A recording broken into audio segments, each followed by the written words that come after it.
우리는 부모님 때문에 교회를 나오게 됐을 수도 있어요.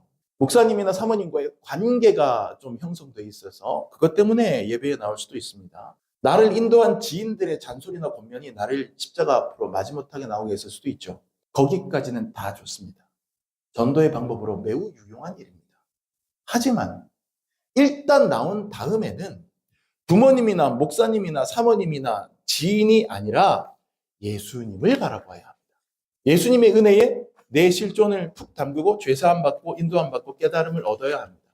그러지 못하고 일단 예수님 앞에 나왔는데도 예수님께 집중하여 내 몸을 담그지 않고 나를 씻지 않고 여전히 나와서도 예수님이 아니라 내 부모님 바라보고 나와서도 내 자신을 바라보고 나와서도 내 사상, 내 가치를 그대로 집중하고 나와서도 내 지인, 뒷공무니만 바라보고 이러니까 실족하게 되고 시험 들게 되고 그리고 성장하지 못하게 되는 것입니다.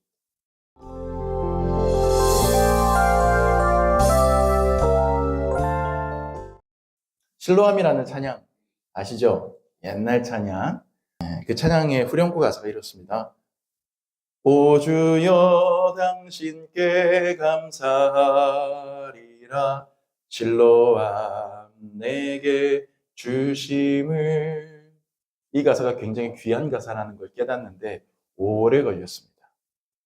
예수님께서 길을 가시다가 날 때부터 눈이 보이지 않는 한 시각장애인 거지를 만나셨습니다. 뒤에 보면 이 사람이 구걸하던 사람이 아니냐 뭐 이런 얘기 나오거든요. 그러니까 구걸하던 거지. 예수님께서 땅에 침을 뱉어서 진흙을 이기신 다음 그걸 그의 눈에 바르시고는 실로암 못에 가서 씻으라 하셨어요. 그러니까 이 사람이 실로암 연못가에 가서 연못으로 가서 진흙 덮인 그 눈을 씻으니 눈이 떠졌고 곧 밝게 보게 되었다. 이런 스토리입니다. 물론 이 이야기의 전후로 제가 아까 말씀드렸던 좀 많이 곱씹어 봐야 될 전후의 이야기가 배경으로 굉장히 우리 가볍게 넘기면 안 되는 스토리가 흐릅니다만 하여튼 핵심 스토리는 그겁니다. 제가 아까 말씀드렸던 그 실로암 찬양 가사가 오 주여 당신께 감사하리라 실로암 내게 주심을. 이 가사가 제게 문득 의미 있게 다가왔던 것은 순전히 단순한 직업병 비슷한 것 때문이었어요. 제가 좀 스스로 좀 글에 민감한 사람이다, 또 말에 민감한 사람이다라고 생각하는 그런 직업을 가진 사람이라고 생각하거든요. 이 찬양의 가사 그 한 문장이 어느 날 어느 순간 저에게 야 이거 좀 자연스럽지 않은 문장인데 이런 의문으로 다가왔어요.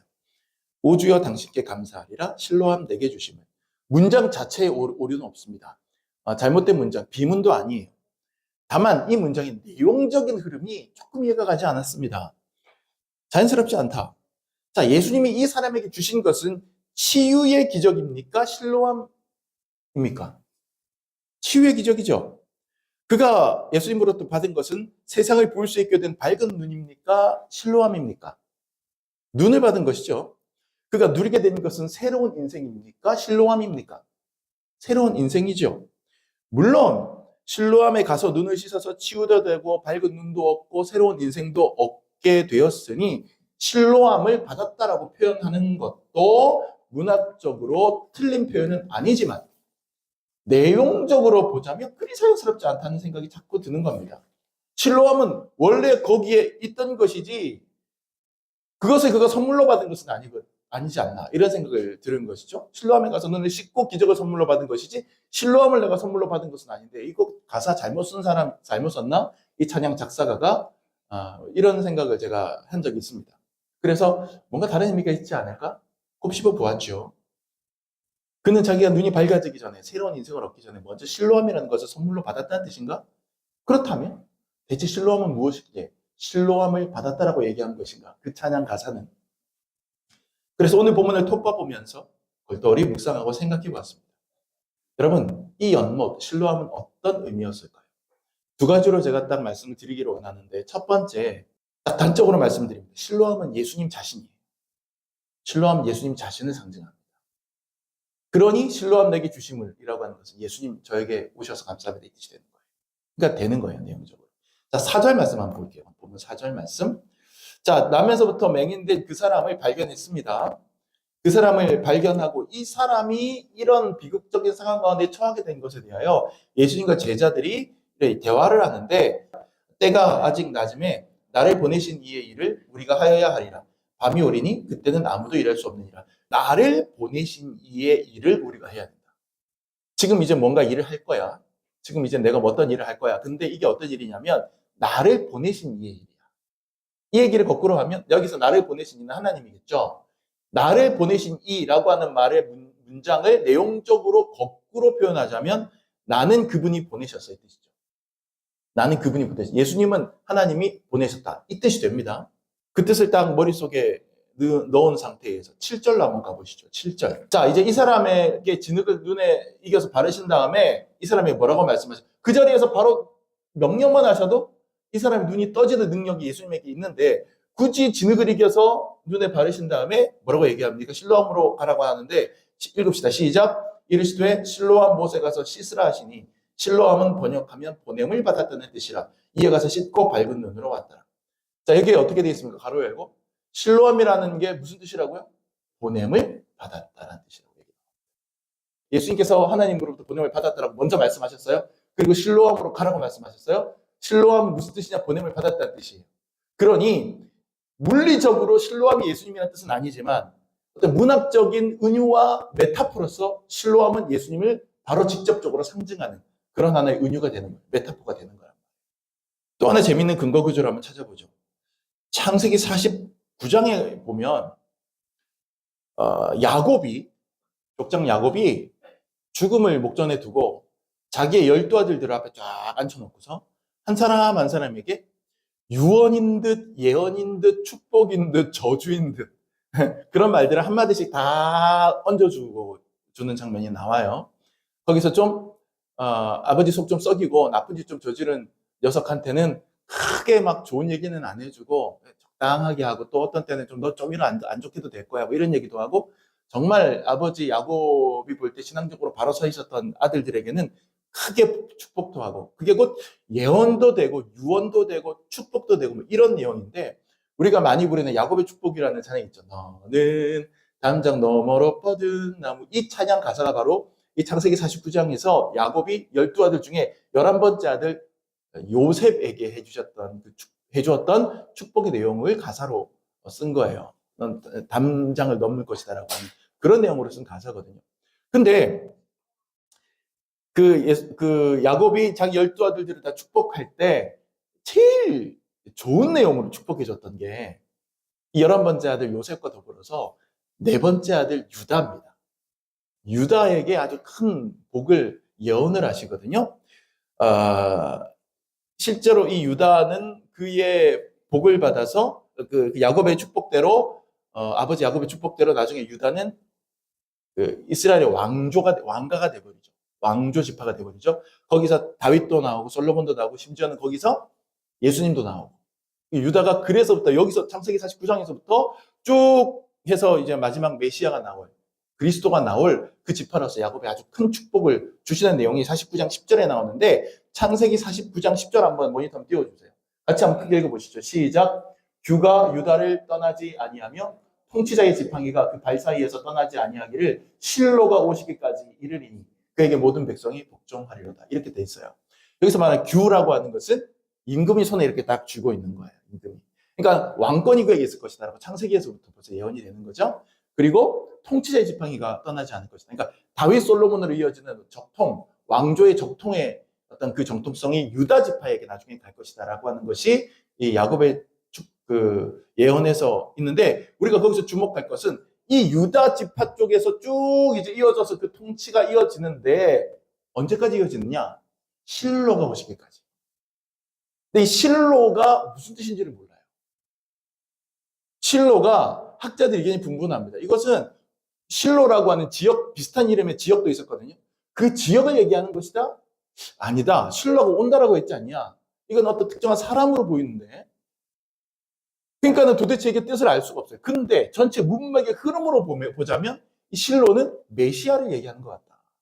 구원자 메시아가 오실 것이다라는 걸 뜻하는 것 같다. 근데 그 이름이 뭐다? 실로라는 거예요. 이거하고 오늘 본문 요한복음 말씀하고 연결시켜 보면 예수님께서 나는 보냄을 받았다.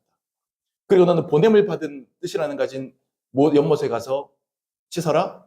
그럼 구원받게 될 것이다. 근데 그 연못의 이름은 실로암이다.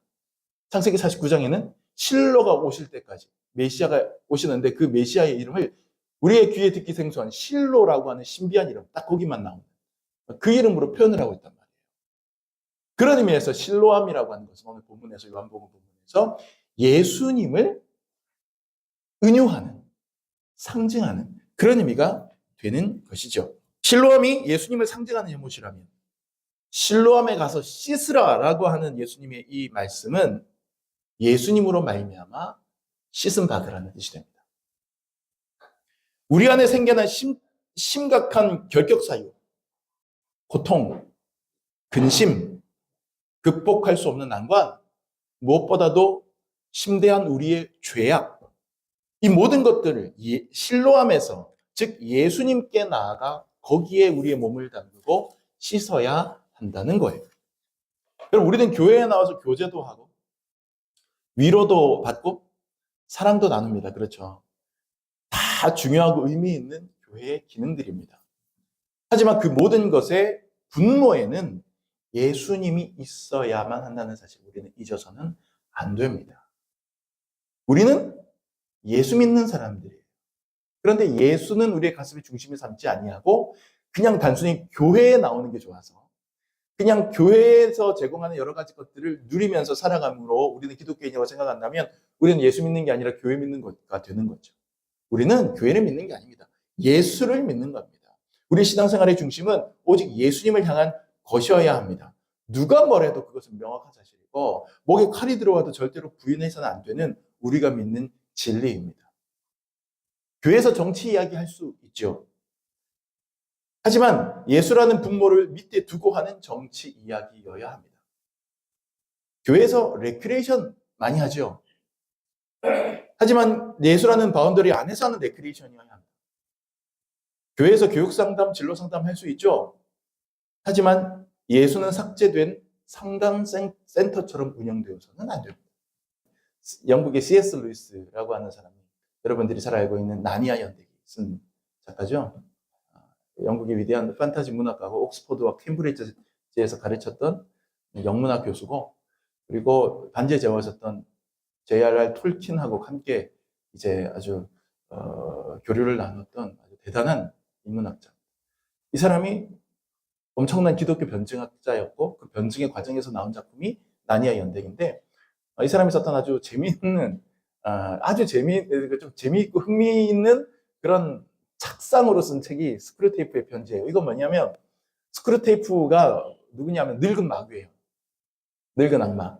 늙은 악마 스크루테이프가 이제 갓 인간 유혹의 미션에 갓 투입된 신입 마귀 웜우드라고 하는 자기 조카, 젊은 조카. 아직까지 패기만만하고 혈기가 있는데 경험이 많이 없는 그런 그 젊은 자기 조카 웜우드에게 편지를 써보내는 거예요. 어떻게 하면 인간들을 하나님부터 멀어지게 할 수 있느냐, 어떻게 하면 인간들의 신앙생활을 잘 못하게 할 수 있느냐, 이런 것들에 대해서 편지로 코치하는 내용입니다. 그걸 상상력을 동원해서 썼는데 이걸 쓴 이유는 뭐겠어요? 이 내용을 보면서 우리를 마귀가 참소하고 우리를 마귀가 무너뜨리려고 하는 전략들을 C.S. 루이스가 정리하면서 우리에게 마귀들은 이런 식으로 우리를 유혹하니까 조심해야 돼, 이렇게 알려주기 위해서 쓴 재미있는 글입니다. 거기에 이런 내용이 나와요. 조카 워무드에게 사람들의 기도를 방해하기 위한 유혹 방법을 내가 조언하마. 제일 먼저는 이 사람이 네 환자에게 이렇게 해요. 환자라고 해요. 그러니까 환자는 각 악마가 담당하고 있는 인간들을 환자라 그래. 그리고 이 사람들이 원수에게 집중하지 못하도록 하라 그러거든요. 이 마귀의 원수가 누굽니까? 예수님이거든요. 그래서 여기서 스크루테이프가 원수라고 하는 건 예수님 얘기하는 거예요. 원수에게 진지하게 기도할 마음이 생기지 않도록 처음에 제대로 막아보라는 거예요. 주변적인 거 생각하게 하고 의미 없이 막 이렇게 낭송하게 하고. 근데 그 유혹이 통하지 않아서 사람들이 실제로 기도하게 될 경우에는, 그걸 막을 수 없을 경우에는 다른 방법을 써보아라. 훨씬 더 교묘한 방법이 있다. 이렇게 하면서 이야기를 하는데, 그게 뭐냐면 기도할 때 사람들이 기도의 대상이신 예수님에게, 이 스크루테이프의 그 표현에 의하면 원수에게 집중하지 못하도록 하고 자기 내면의 감정에 집중하도록 하게 하라. 자기 자신에게 집중하게 하도록 하라. 이렇게 조언합니다. 자기 기분, 자기 의지, 자기 생각, 그런 것들로 초점을 옮기게 되면 자기가 꾸며낸 감정을 기도의 응답으로 착각하게 된다는 겁니다. 속이 후련하면 아유, 내가 오늘 기도했는데 하나님 받으셨겠거니. 하나님 원하시는 기도하지 않았는데. 그렇죠? 그리고 하나님께 기도한다고 나아가서는 내가 열받는 것만 막 스트레스 풀듯이 막 쏟아내는 거죠. 독한 말들 내뱉으면서. 그리고 나는 기도하고 나왔다고 착각하게 만들고. 그리고 내가 충분히 하나님께 바른 기도를 올렸음에도 아직 문제가 해결된 느낌이 없으니까 내가 아주 무거운 마음으로 나오면 나는 기도 제대로 안 한 것처럼 느껴지게 만들어요. 하나님께 제대로 기도했는데도. 그러니까 대상을 예수님께 보지 않고 나 자신으로 시선을 돌린 채로 기도하게 만들면 그 사람이 2시간을 기도하고 5시간을 기도하고 10시간을 기도해도 효과 만점, 그는 제대로 기도하지 못하게 네가 만든 것이야. 요게 우리가 아주 교묘하게 그들을 기도 못하게 만드는 방법이야. 이렇게 코치합니다. 스크루테이프가 원무드에게. 여러분, 이게 굉장히 중요한 포인트입니다. 신앙생활 하면서 우리는 내 생각, 내 노력, 내 의지, 내 감정이 예수님 뜻에 종속되도록 하지 않는 경우가 많아요. 기도는 오직 예수님 바라보는 건데, 또 예수님의 뜻과 음성에 내 의지를 일치시키는 행위인데, 기도 시간에도 내 분노, 내 해석, 내 심리 상태만 들여다보고 있다면 실상 기도의 시선은 예수님이 아니라 자기 자신이 되므로 올바른 기도를 할 수가 없다는 겁니다. 그래서 혼자서 어떤 감동적인 영화를 보고 눈물을 흘리는 그 뜨거운 눈물과 다를 바 없는 감정적인 카타르시스를 내뱉어 놓고 그 카타르시스를 하나님 주신 어떤 성령 충만의 느낌으로 착각한다. 뭐 이런 일이 펼쳐지는 것이죠. 이 이야기를 통해서 C.S. 루이스는 올바른 기도라고 하는 것은 내가 만들어내는 감정과 의지가 아니라 내가 막 기분이 좋으면 기도 오늘 잘 됐다, 하나님 받으셨다. 내가 마음이 여전히 무거우면 그러면 하나님께서 내 기도 안 받으신 것 같아. 하늘이 돌달되지 않은 것 같아. 이렇게 생각하는 것이 아니라 오직 예수님만 바라보고 집중하며 그 예수님의 인도하심으로 내 의지를 꺾어가는 과정이어야 한다는 걸 이 마귀들의 대화를 통해서 상상력을 동원해서 이야기를 통해서 거꾸로 우리에게 알려주고 있습니다. 여러분, 우리는 분명히 기억해야 합니다. 우리는 실로암에 가서 씻음 받으라고 명령받은 사람들입니다. 우리는 다른 곳으로 가지 않아야 됩니다. 내 마음으로 가지 말아야 되고 다른 곳으로 눈 돌리지 말아야 합니다. 예수님에게만 우리의 시선을 고정해야 됩니다. 예수님만이 우리가 영을 담그고 우리의 몸을 담그고 우리의 마음을 담궈야 할 유일한 교회의 중심입니다. 예수가 중심에 있지 않은 교회는 실로암을 갖지 못한 교회입니다. 불행한 교회입니다. 우리는 부모님 때문에 교회를 나오게 됐을 수도 있어요. 목사님이나 사모님과의 관계가 좀 형성되어 있어서 그것 때문에 예배에 나올 수도 있습니다. 나를 인도한 지인들의 잔소리나 권면이 나를 십자가 앞으로 마지못하게 나오게 했을 수도 있죠. 거기까지는 다 좋습니다. 전도의 방법으로 매우 유용한 일입니다. 하지만 일단 나온 다음에는 부모님이나 목사님이나 사모님이나 지인이 아니라 예수님을 바라봐야 합니다. 예수님의 은혜에 내 실존을 푹 담그고 죄사함 받고 인도함 받고 깨달음을 얻어야 합니다. 그러지 못하고 일단 예수님 앞에 나왔는데도 예수님께 집중하여 내 몸을 담그지 않고 나를 씻지 않고 여전히 나와서도 예수님이 아니라 내 부모님 바라보고 나와서도 내 자신을 바라보고 나와서도 내 사상, 내 가치를 그대로 집중하고 나와서도 내 지인 뒷공무니만 바라보고 이러니까 실족하게 되고 시험 들게 되고 그리고 성장하지 못하게 되는 것입니다. 이쯤 되고 보면 오 주여 당신께 감사하리라 실로암 내게 주심을 이라는 가사가 이해가 되기 시작합니다. 지금 제가 해석했던 여기에 그 가사를 대입해보면 그건 곧 오 주여 당신께 감사하리라 예수님을 내게 주심 이렇게 되는 것이죠. 이건 말 그대로 아멘입니다. 고개가 끄덕여집니다. 여러분, 우리는 실로암에 가서 씻어야 됩니다. 신앙생활의 포인트 절대적으로 예수님이어야 해요. 실로암에 가서 씻으시기 바랍니다. 예수님을 향해 걸어가서 그것에 우리의 모든 삶을 예수님으로 말미암아 회복되는 우리가 되시기를 축원합니다. 두 번째로 제가 말씀드리고 싶은 것, 실로암은 미래의 사명을 상징하는 것 같아요. 미래의 사명. 자, 보세요. 예수님께서 이 시각장애인의 눈을 고쳐주시기 전에 그를 발견하셨을 때 제자들과의 사이에 이런 대화가 오갑니다. 제자들이 먼저 예수님께 이렇게 묻습니다. 2절 말씀 우리 한번 읽어보시죠. 제자들이 물어 이르되 라삐여 이 사람이 맹인으로 난 것이 누구의 죄로 인함이니까 자기니까 그의 부모니까 이렇게 묻습니다. 제자들로 대표되는 이 세상의 시선, 이 세상 사람들은 누군가가 처해 있는 어떤 현 상황에 대해서 원인을 궁금해합니다. 야, 저 사람이 왜 저런 일을 겪는 거지? 그게 죄 때문인가? 뭔가 이상합니다. 날 때부터 안 보인다고 했으니까. 이건 시간적으로 선후가 안 맞는 추측이에요. 먼저 죄를 지어서 그 볼로 눈이 안 보일 수가 없잖아요. 날 때부터 눈이 안 보였으니까. 그러니까 갸우뚱합니다. 그러면 그가 태어나기 전 그의 부모가 지은 죄 때문에 이 사람이 이렇게 된 것일까? 이렇게 보면 시간적인 선후는 맞아떨어지지만 공정성의 의문이 생깁니다. 부모가 죄를 지었다고 그 벌을 자식이 받아야 한다는 게 그게 정당한가라고 하는 그런 문제가 발생하죠. 사실 이건 어려운 문제입니다. 제가 몇 주 전에도 그 항공기 사고 났을 때 신정론에 대해서 제가 아주 쉽지 않은 문제들하고 설명을 드렸었는데 이런 식의 분석이 세상 사람들이 하는 분석이에요. 왜 이런 일이 발생했는가? 누구의 잘못인가? 대체 어떤 일이 있었던 것인가? 이런 의문과 질문과 관심들은 모두 다 하나같이 과거를 바라보고 있는 시선의 방향이. 과거에 어떤 일이 있었길래? 과거에 어떤 삶을 살았길래? 그런데 예수님은 이에 대하여 어떻게 대답하셨는지 아십니까? 바로 그 다음에 3절에서 이렇게 예수님 대답하십니다. 같이 읽어보시죠. 시작. 예수께서 대답하시되 이 사람이나 그 부모의 죄로 인한 것이 아니라 그에게서 하나님이 하시는 일을 나타내고자 하십니다. 예수님은 그의 죄도 부모의 죄도 원인이 아니라고 하십니다. 다시 말해서 과거에 시선을 두지 말라는 거예요.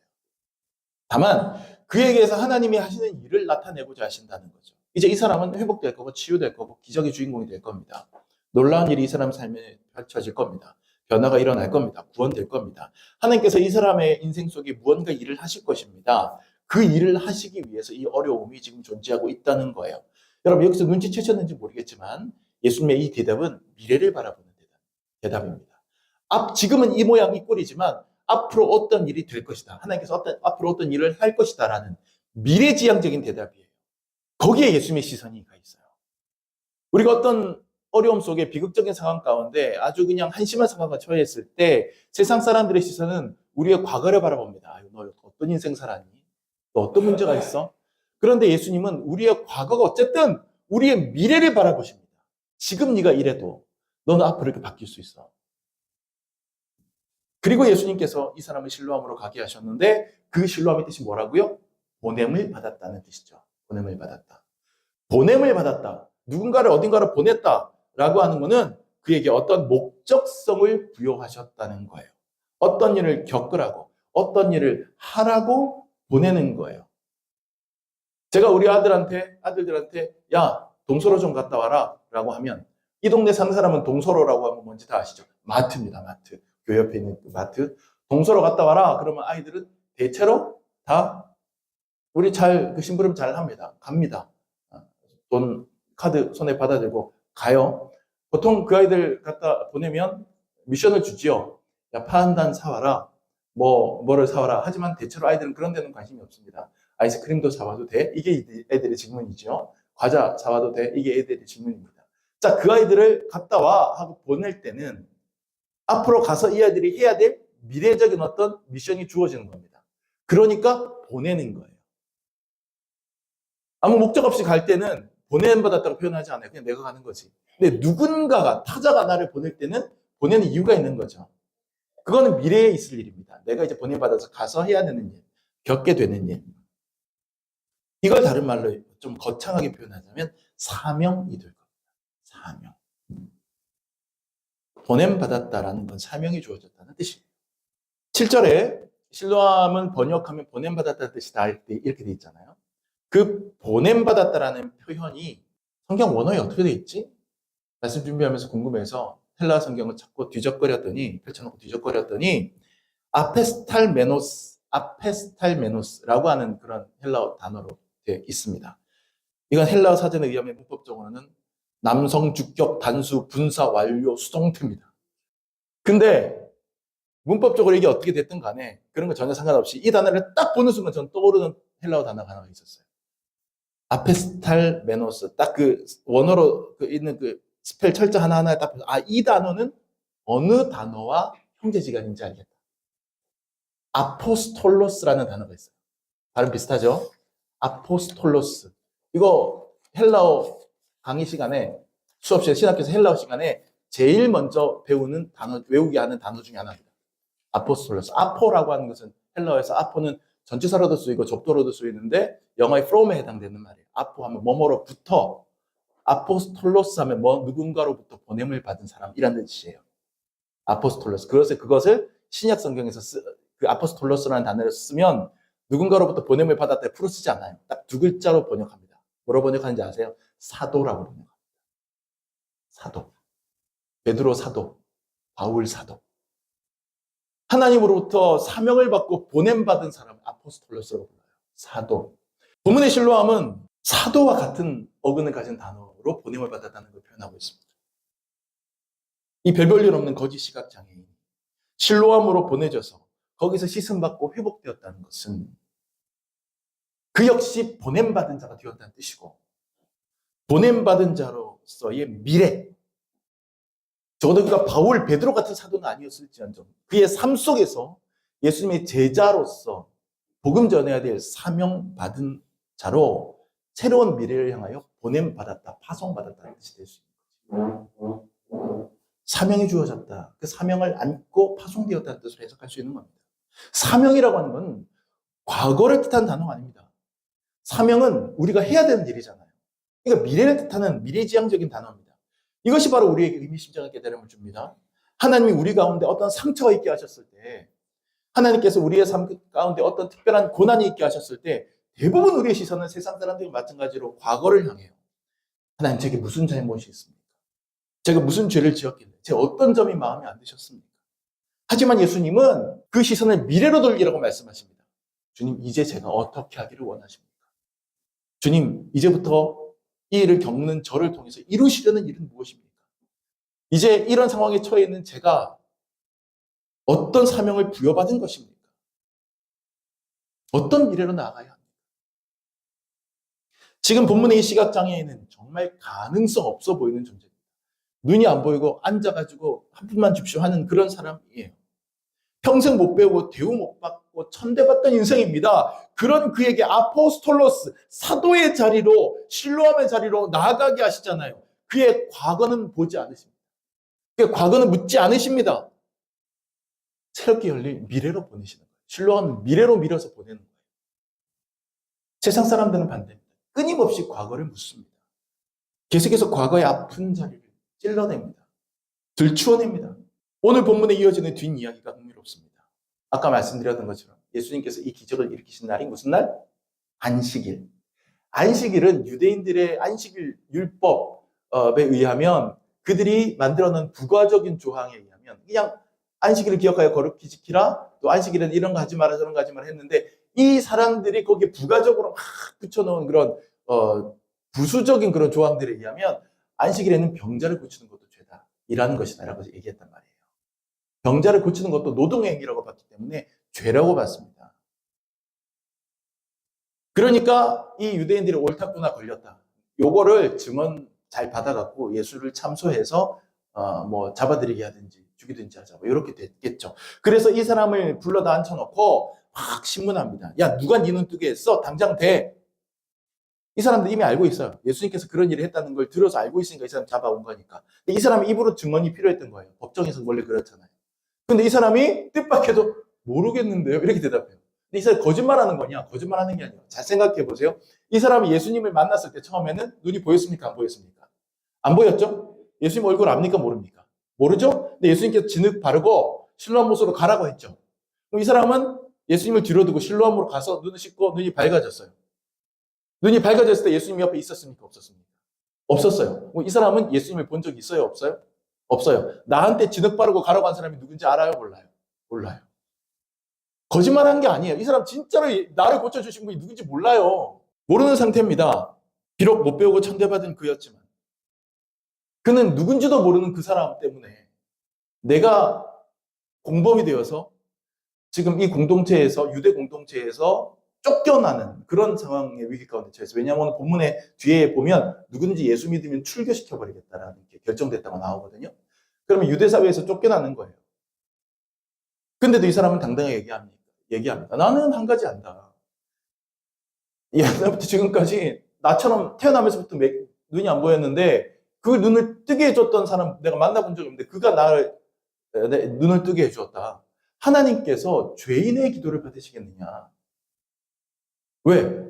나처럼 당신들도 그 사람 제자가 되려고 하느냐? 이렇게 묻습니다. 굉장히 당돌한 질문이죠. 두려워하지 않습니다. 베데스다 연못에 38년 된 병자 여기서 두려워하거든요.